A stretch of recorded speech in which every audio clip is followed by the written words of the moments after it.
You have probably often been advised, avoid manipulators, protect your energy, heal, walk away. Beautiful but naive advice. Because in a world where predators never disappear, walking away often means nothing more than retreat and defeat. What if true victory, the only real liberation, lies not in escape, not in emotional exhaustion, but in cold, methodical confrontation? In a game with no written rules, where your will and superiority are the only assets, refusing to fight is a luxury you can't afford. This text is not another self-help guide for those seeking comfort. It is a manual of psychological resistance and absolute domination. Our opponent here is not just a toxic person, but something far more calculated and dangerous, the player. The player is not someone who stumbles, errs, or simply misunderstands. He is someone who consciously and methodically uses psychological levers to control you, drain your resources, distort reality, and bend your will. For them, life is not cooperation, but a chessboard, where every person is merely a piece and their sole goal is checkmate. Perhaps you tried to fight them with logic, appeals to conscience, or cries for justice. That is like trying to convince a shark to become a vegetarian. It is useless. Worse still, it is dangerous, because emotions are the player's fuel, and your sincerity is their weapon. Victory over such a player is not achieved through emotional burnout, attempts to understand, or acts of forgiveness. It is achieved through cold, calculated strategy, grounded in deep knowledge of human psychology and a ruthless philosophy. This is where Machiavelli's merciless pragmatism comes into play. He taught us to see the world as it is, not as we would like it to be. He did not offer moral advice, but tools for survival and success in a world full of danger and deceit. If you face a player armed only with your feelings and good intentions, you are doomed. Your empathy will be exploited, your weaknesses studied and used, and your emotional reactions will serve as proof of their power over you. The only way to confront this dynamic is to become even more calculating, even more strategic than the player himself. Cast aside illusions and sentimentality. Your heart must be cold and your mind sharp as a razor. Our goal is not mere survival. Our goal is to overturn the balance of power, force the player to become obsessed with you, and then walk away victorious, proving your undeniable superiority. This is not defense, it is counterattack. Imagine, instead of being a pawn on someone else's board, you become the architect of a new game where the player suddenly finds himself caught in your trap. This leads directly to what Machiavelli considered the cornerstone of power, not only the ability to understand the nature of conflict, but also to actively shape it, turning the weaknesses of your enemy into your own advantages.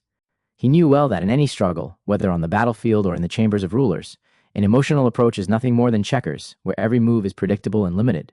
A strategic approach, however, is war, where every maneuver, every seeming retreat, every strike carries layered meaning and leads to a predetermined victory.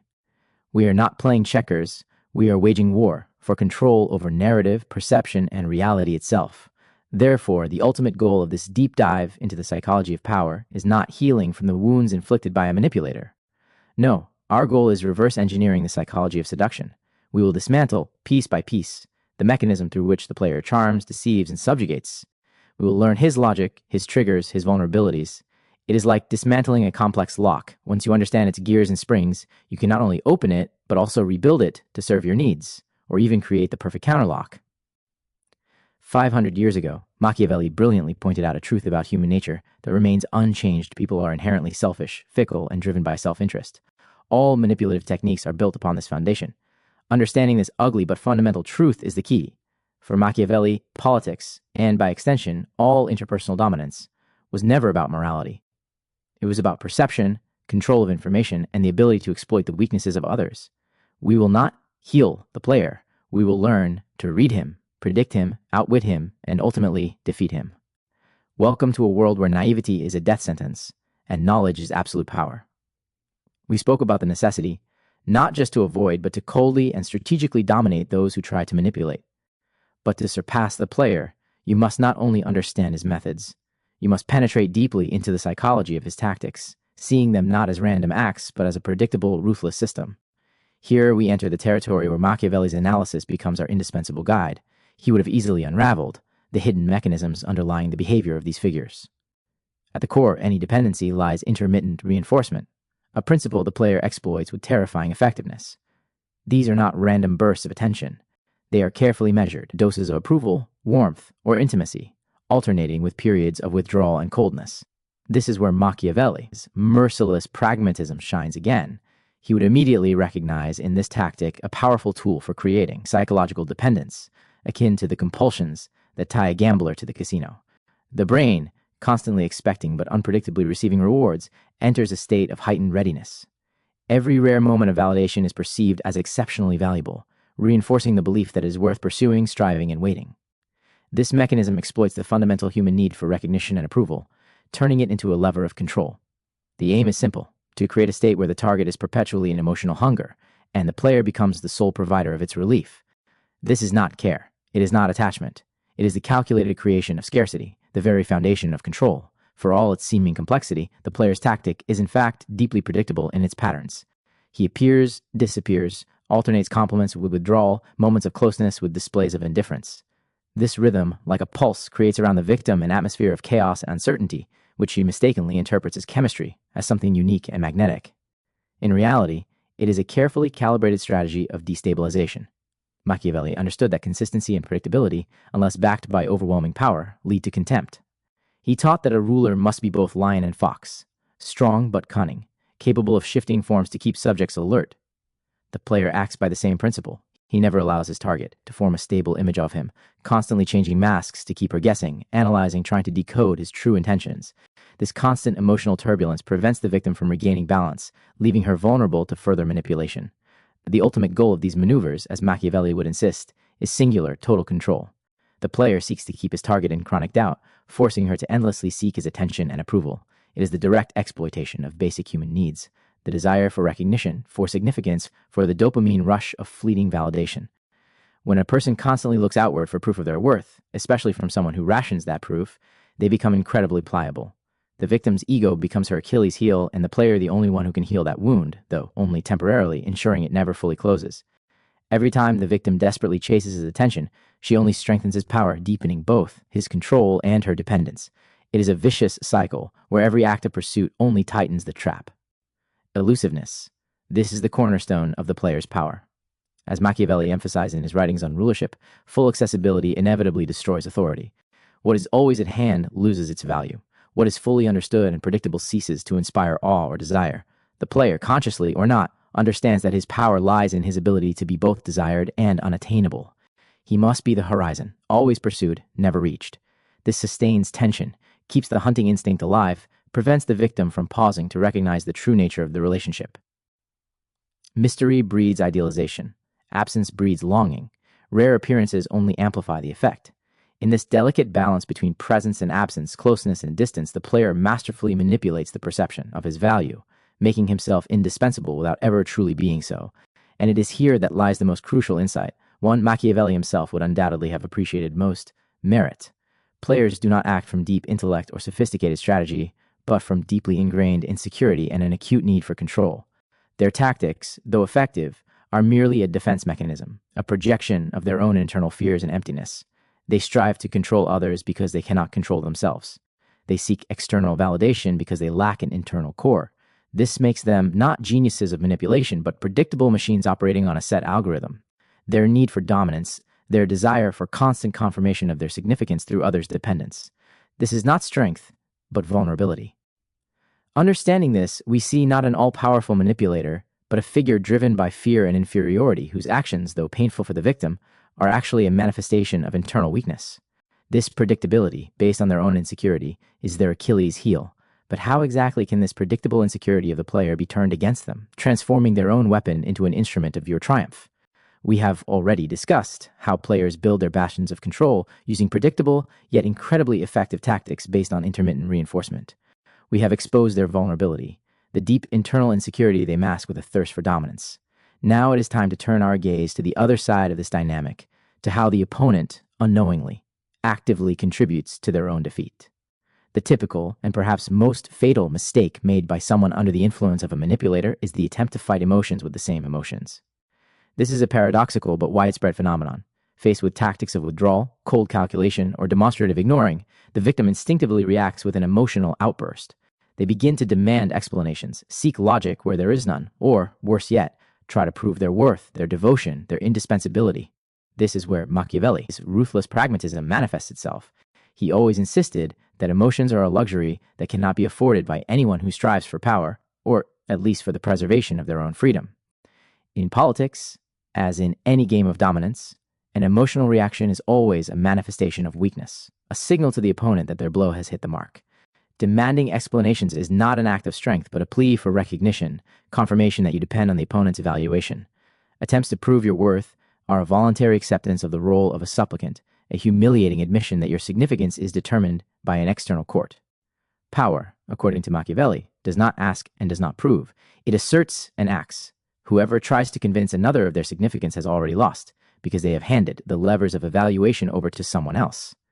This mistake turns the battlefield into an emotional labyrinth where the manipulator feels like the master, and the opponent, a lost traveler constantly running into the dead ends of their own despair and frustration. Every emotional outburst, every attempt at emotional pressure only confirms the manipulator's superiority and the correctness of their chosen tactics. Emotional reactions, manifesting in the form of pleading, persuasion, or frantic attempts to prove one's devotion, are not just mistakes, but strategic suicide. They reduce a person to the position of a lab rat, whose behavior becomes absolutely predictable and, therefore, manageable. The manipulator, like a scientist, observes these reactions, records their intensity and frequency, and then uses the data obtained to fine-tune their stimuli. If the rat reacts to withdrawal with intensified attempts to get through, the manipulator receives confirmation of the effectiveness of their tactic and continues to apply it, knowing that sooner or later the target will break under the pressure of psychological discomfort. This leads directly to what Machiavelli considered the cornerstone of power, control over another's behavior through the predictability of their reactions. Whoever acts under the influence of emotions, who is motivated by the fear of loss or the desire to please, becomes a puppet. Their actions cease to be acts of free will and turn into programmed responses to external stimuli. Pleading is not only a sign of weakness, but also an invitation to further exploitation, a demonstration that you are willing to sacrifice self-respect for fleeting attention. Attempts to prove devotion, especially when it is not required or is ignored, only reinforce the manipulator's illusion of their own significance and their right to total control. This is a vicious circle. The more you try to earn, the more the manipulator is convinced of your submission, and the tighter they tighten the noose. In this game, where the stakes are your will and your freedom, an emotional reaction is not just a loss, it is an act of capitulation. It deprives you of your last bastion, the ability for cold, calculated resistance. The bitterest truth is that most old methods of fighting a manipulator are not only ineffective, but paradoxically lead to a strengthening of their control. By old methods, we mean habitual, socially approved, or instinctive reactions, attempts to appeal to conscience, logic, justice, past merits, shared memories, attempts to induce guilt or shame, direct accusations of manipulation, emotional ultimatums. All these are tools that do not work against someone who has consciously abandoned ethical norms in favor of control. 500 years ago, Machiavelli brilliantly noted a truth about human nature that remains unchanged. People driven by a thirst for power do not respond to moral exhortations. They see them only as weakness and an opportunity for further pressure. The manipulator does not play by the rules, therefore, trying to force them to play by your rules is a guaranteed loss, an appeal to their conscience. They either don't have one, or it is switched off in the context of the game. An appeal to logic? Their logic is the logic of dominance, not justice. An attempt to induce guilt? They either ignore it or turn it into a tool to manipulate your reaction. Every time you use these old methods, you not only fail to achieve your goal, but also provide the manipulator with valuable information about your vulnerabilities, your emotional map.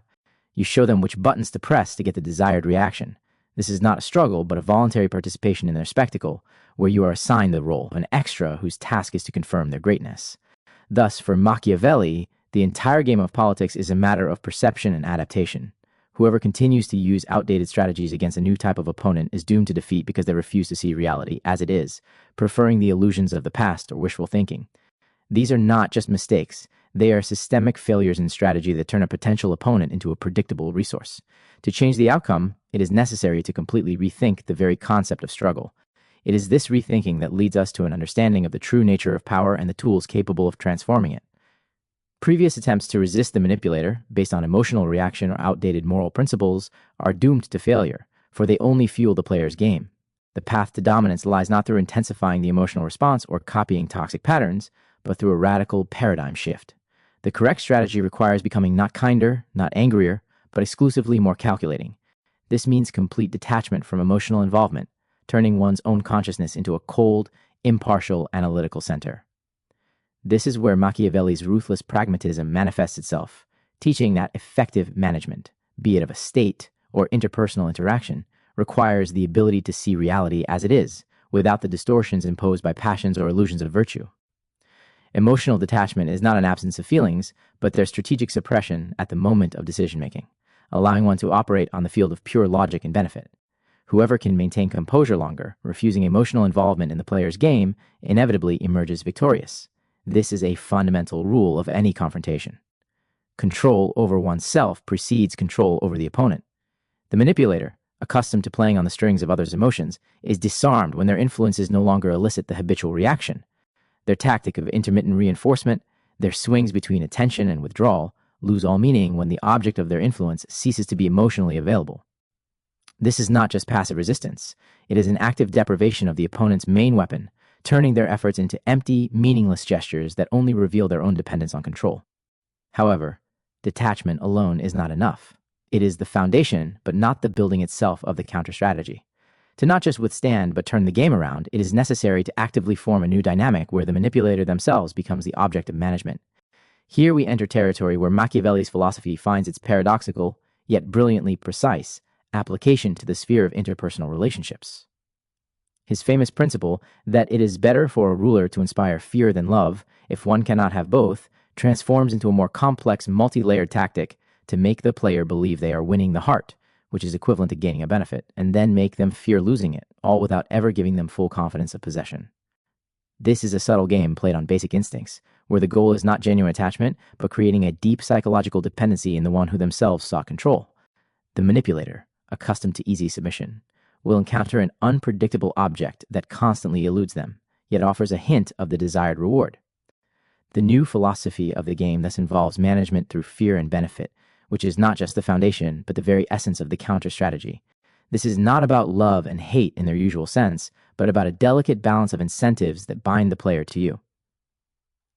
The benefit here is not necessarily a material good. It could be status, attention, confirmation of one's own significance, access to certain resources, or even just the illusion of control over you.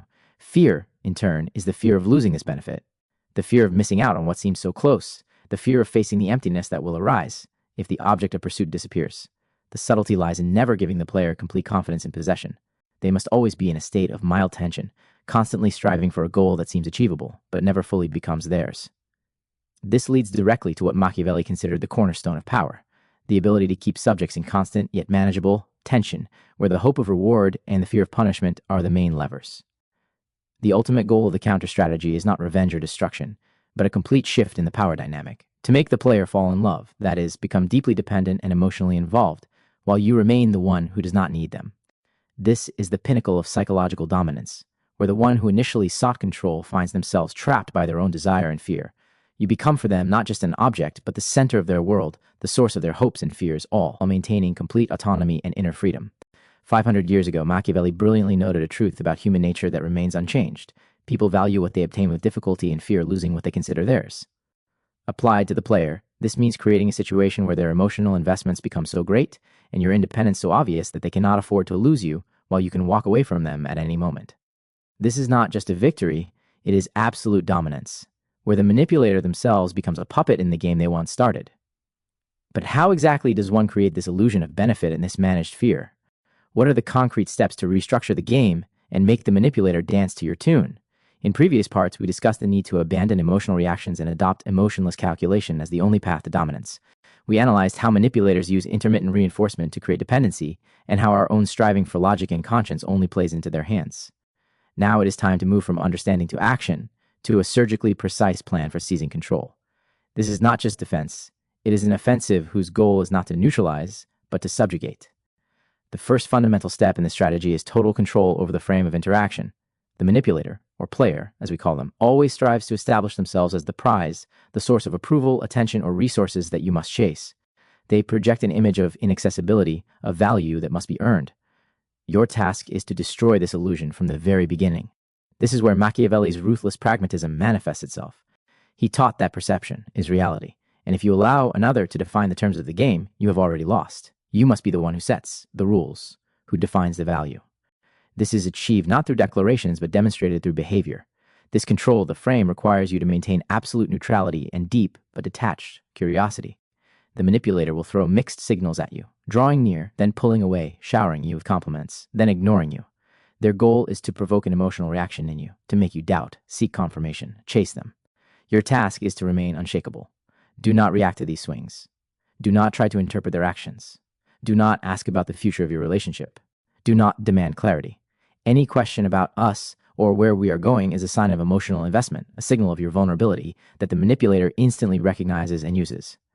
You must be an observer, not a participant in their drama. Your emotions are your own resource, which you do not spend on others' games. This approach we call safe detachment. It is not indifference, but strategic distancing. You are present, you are attentive, but you are emotionally unavailable for manipulation. It is like looking at a chessboard without allowing the pieces on it to provoke anger or joy in you. You analyze, you anticipate, but you do not feel. This approach perfectly aligns with the principle that Machiavelli considered the cornerstone of power. The prince must be prepared to act without regard for morality or emotions, always pursuing his goal. In this case, your goal is to preserve sovereignty over yourself and seize the initiative. Safe detachment is the shield that prevents you from falling into the player's trap, depriving them of the opportunity to use your need for approval or attachment. It makes you unpredictable and invulnerable to their standard techniques. The second step, which follows from safe detachment, is to flip the strategy of intermittent reinforcement. The manipulator uses it to control you. You will use it to control them.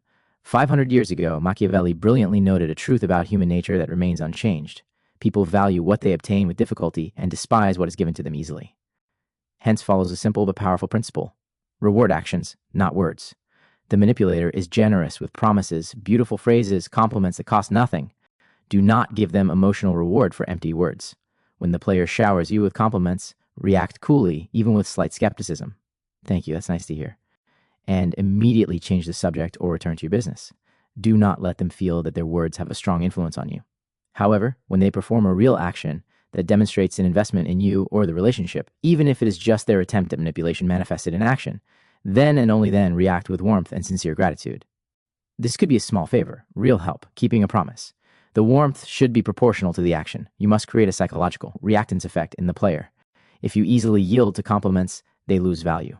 If your approval must be earned through real effort, it becomes a coveted prize. They will subconsciously strive for that warm response that you give only for behavior, not for rhetoric. They will be forced to invest to gain your approval. Thus, they themselves will begin to play by your rules without realizing it. And finally, the sharpest tool in this game, what to do when the player disappears.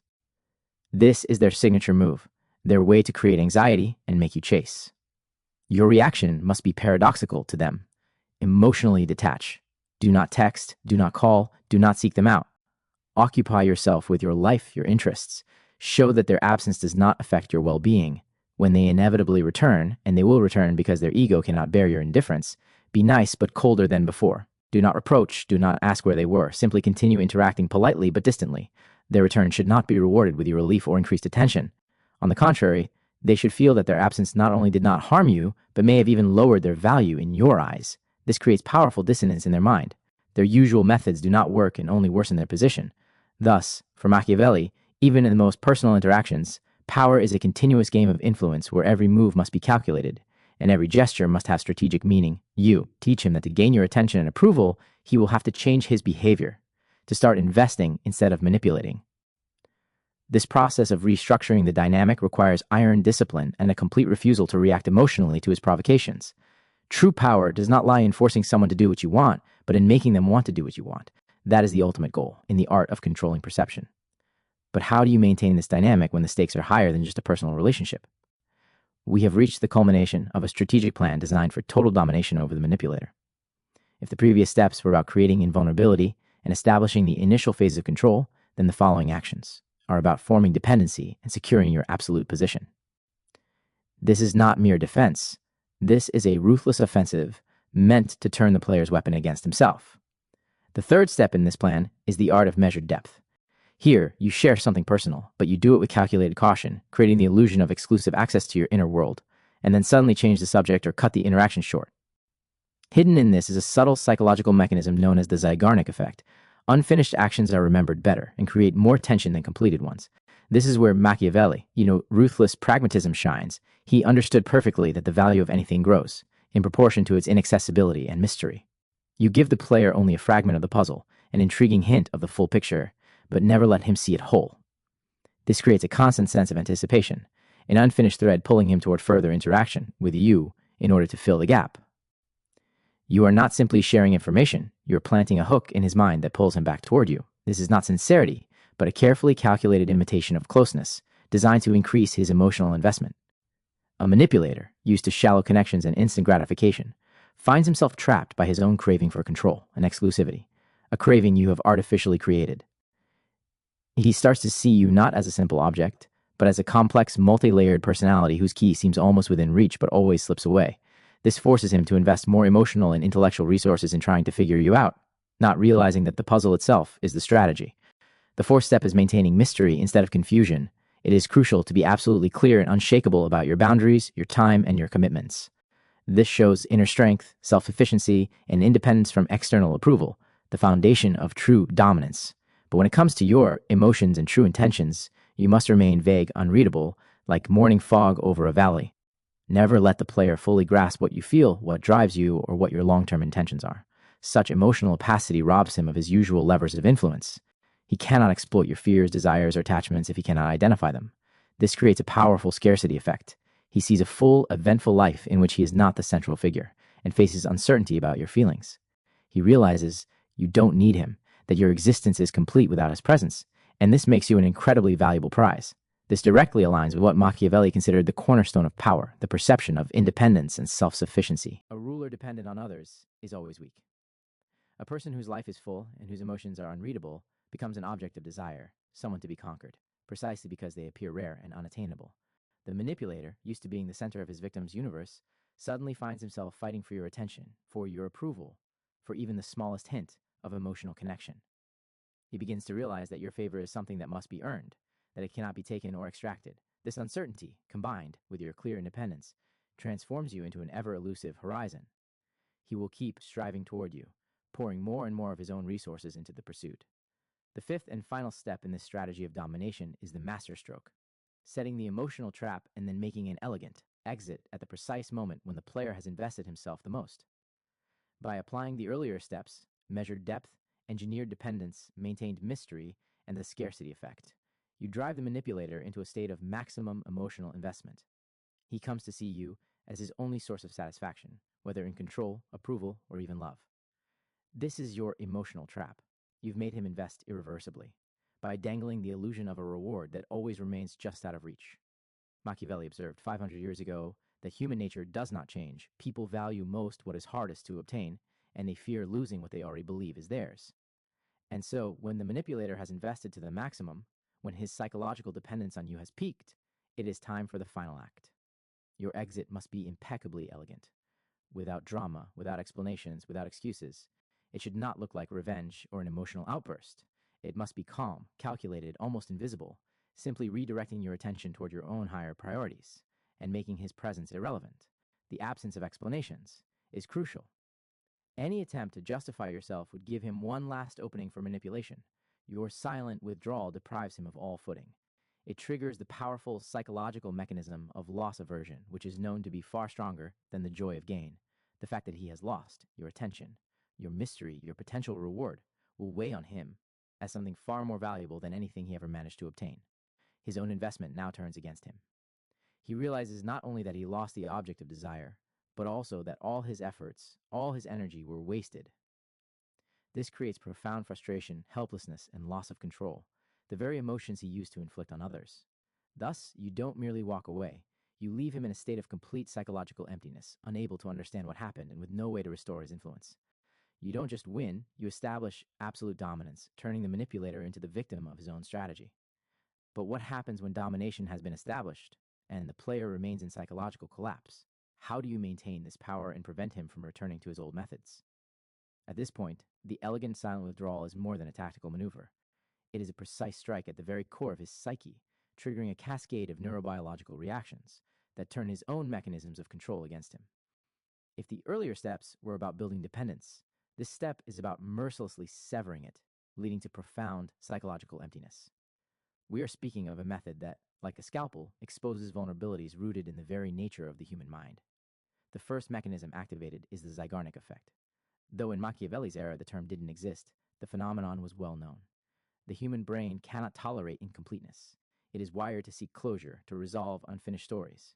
When the narrative is cut off abruptly, without explanations, without a final scene, without a chance to ask questions, the player's mind becomes stuck. He replays scenarios endlessly, trying to find the reason, to reconstruct events, to make sense of it. This inner search becomes obsessive, consuming all his mental resources. A man accustomed to controlling every aspect of interaction suddenly faces absolute uncertainty. This creates a powerful cognitive dissonance, an inner tension with no outlet. And here again, Machiavelli's ruthless pragmatism comes into play. He teaches that control over the enemy's mind is the highest form of domination. And what could be more devastating than depriving your opponent of clarity, leaving his mind trapped in an endless labyrinth of speculation? The unfinished story becomes an internal torture, draining his mental strength and distracting him from all other pursuits. The manipulator, who is used to being the director, suddenly finds himself as a spectator of a play with no ending, and this robs him of his foundation. A second, no less powerful, blow is struck at his dopamine system. For the manipulator, manipulation is not just a strategy, it is a source of powerful neurochemical rewards. Control, the victim's reaction, the sense of superiority, the confirmation of their own significance, all of this triggers dopamine releases, creating a stable addiction similar in nature to a drug habit. When you deprive him of his regular dopamine source, you trigger withdrawal. The brain, accustomed to its constant doses of this drug of power, suddenly finds itself without it. This manifests as anxiety, irritability, inability to focus, apathy, or, on the contrary, hyperactivity in desperate attempts to restore control. The manipulator will look for any opportunity to get his dose, attempts to reconnect, provocations, creating new conflicts. But the key task is not to give him that opportunity, to maintain distance and complete composure. This leads directly to what Machiavelli considered the cornerstone of power, not only conquering, but also holding control by depriving the enemy of the means of survival, in this case, psychological ones. The absence of reaction, the inability to manipulate, is the equivalent of bankruptcy or the loss of an army for a general. It deprives him of the very fuel on which his system runs. The third aspect of this strategy exposes one of the manipulator's deepest vulnerabilities, his hidden fear of being unimportant, vulnerable, or forgotten. Manipulators often build their self-esteem on others' reactions, on their influence, and on their ability to dominate. Their confidence is a facade, behind which hides a deep inner insecurity and constant need for validation. Your emotional invulnerability, your ability to leave without explanations and resist provocation, destroys this facade. It exposes and activates that fundamental fear. You don't just walk away, you become a mirror in which he sees his own insignificance. If he cannot get a reaction from you, if he cannot control your emotions, he loses his reflection, his illusion of power. His self-esteem, once fed by your reactions, begins to collapse. He faces the existential question, if I cannot manipulate, if I cannot provoke reactions, then who am I? 500 years ago, Machiavelli brilliantly observed a truth about human nature that remains unchanged.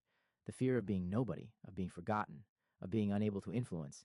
This is one of the most powerful levers of control. By depriving the manipulator of his main function, you force him to confront this emptiness. Finally, a silent departure without explanations is the highest form of depriving him of narrative control. The manipulator always seeks to be the author of his own story, especially its ending. He wants the last word, to secure his victory, to explain his actions, or at least to create the illusion that he remains in control. Your silent departure robs him of this chance. You deny him his final speech, his attempt at rehabilitation, or even the dignity of a noble defeat in his own eyes. You simply vanish, leaving behind a question mark. This is not just a lack of explanation. It is a demonstration of your total indifference to his attempts to understand or influence. He is left alone with his own painful interpretation of what happened. This unresolved loss, this absence of logical closure, forces his mind to endlessly return to the situation, trying to find meaning where none exists. It is not merely walking away, it is creating a psychological trap in which he tortures himself. For Machiavelli, politics was always about perception. Even in the finale, leaving behind ambiguity means you control not only the opponent's actions, but also his thoughts in your absence, making him his own tormentor. This strategy is not simply a set of psychological tricks. It works effectively at a neurobiological level, exploiting deep mechanisms of the manipulator's psyche. It preys on his need for closure, his dopamine addiction to control, and his fundamental fear of insignificance. This is not a fair fight. It is an asymmetric war, where your greatest weapon is composure and strategic inaction, creating the strongest resonance inside his own system. The result is not just defeat, but a deep systemic collapse of his mental balance, total emptiness. But what happens once this powerful strategy has achieved its goal, and the manipulator is fully demoralized? How can you use this state to secure your superiority and prevent future attempts at revenge? This is the endgame, the moment when the chessboard is cleared and the pieces are arranged for an entirely new game, one in which you set the rules. After the manipulator is deprived of his foundation through your silent exit, a natural question arises: what comes next? This is where the true depth of strategic thinking reveals itself, going beyond mere victory. Defeating the manipulator is not about revenge. It is about personal transformation. Revenge is emotional, a reaction to pain, which only proves the manipulator still holds a place in your mind. True victory, according to Machiavelli, lies not in destroying the enemy, but in fortifying yourself so much that the enemy becomes irrelevant. It's not about making him suffer, but about becoming untouchable to his influence. Your focus must shift from external irritants to inner construction. This is not an act of aggression, but of sovereignty, a declaration of independence from someone else's script. Transformation means reimagining yourself, rejecting the role of victim or even avenger, and taking on the role of architect of your own reality. It's the shift from being the object of someone else's game to being the subject, determining your own fate. This is where Machiavelli's ruthless pragmatism shines. Why waste precious resources on emotional echoes of the past when you can invest them in building a future free of external threats? After your departure, when silence becomes your loudest statement, the manipulator, deprived of dopamine and control, will inevitably try to test the boundaries. These attempts may take the form of breadcrumbs, random messages, casual calls, likes on social media, or accidental meetings. But these are not genuine attempts to reconnect. They are reflexive boundary tests, attempts to reassert control. Any response, however short or neutral, is a loss. It signals to the manipulator that the hook is still there, that you are still available for his game, that he can resume. True power lies in absolute, unwavering silence. Your inaction is not weakness, but a demonstration of complete control over yourself and the situation. It is a cold strategic decision that makes it clear the bridge is burned and there is no way back. Each time the manipulator gets no response, his inner system falters further, amplifying the effect of your silent exit. The key element of this final stage is abandoning the fantasy of changing him and accepting his immutability. This is one of the hardest but most liberating truths. A manipulator, whose tactics are rooted in deep insecurity and need for control, will not change because of your departure, your suffering, or your pointing out his flaws. His behavior is too deeply ingrained. Machiavelli observed 500 years ago that human nature remains unchanged. People are selfish, driven by fear and self-interest. Expecting the manipulator to suddenly change is naive, and that naivety may cost you your freedom. Accepting his immutability means lifting the burden of responsibility for his behavior and stopping the waste of energy on futile hopes. This allows you to focus entirely on your own life, without looking back or waiting for the impossible. This clarity becomes a shield against future manipulation. The best revenge, if we even call it that, is not causing pain, but building a life so rich and purposeful that manipulators become irrelevant, nothing more than a fleeting shadow against the backdrop of your greatness. It's not about showing your success to him. It's about creating a reality where his existence has no meaning to you at all. Your life itself becomes proof that his attempts to control you failed, and that you not only survived, but thrive without his presence or approval.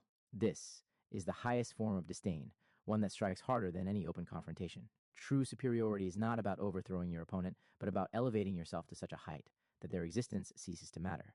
This is not revenge, but a strategy of dominion over your own destiny, where former players become nothing more than background noise. Power, true power, lies in clarity, not in cruelty.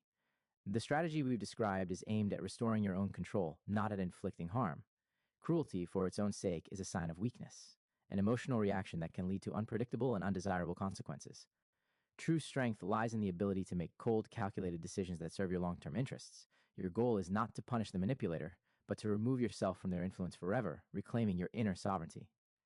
This directly connects to what Machiavelli considered the cornerstone of power, the ability to see reality as it is and to act according to it, not according to emotions or illusions. Clarity of goals, clarity of methods, and clarity in understanding human nature. That is what makes you untouchable. You are not striving to destroy his world, but to build your own fortress. Becoming unreachable does not mean telling the story or putting it on display. It's not about publicly declaring victory or retelling every manipulation you endured. Silence about past battles is not weakness. It is a demonstration that those battles no longer define your reality. Your life must be focused, filled with new goals, achievements, and relationships that have nothing to do with your past experience with a manipulator. It is precisely this forward-looking, focused life that ultimately breaks the player. The realization that you never looked back, that his existence became absolutely meaningless to you, that you not only are not suffering, but thriving in his absence. This is the most powerful psychological defeat you can inflict. Your quiet yet undeniable victory is your new reality, one that requires no public confirmation. Your worth is not defined by how you handle past offenders, but by how you build your future. The ultimate goal of this entire strategic path is to become an emotionally mature and self-sufficient person, who never again gets drawn into such manipulations. This is the highest form of protection you can construct. Emotional maturity means the ability to manage your reactions, to see through manipulation, and to choose how to respond instead of automatically falling into the trap.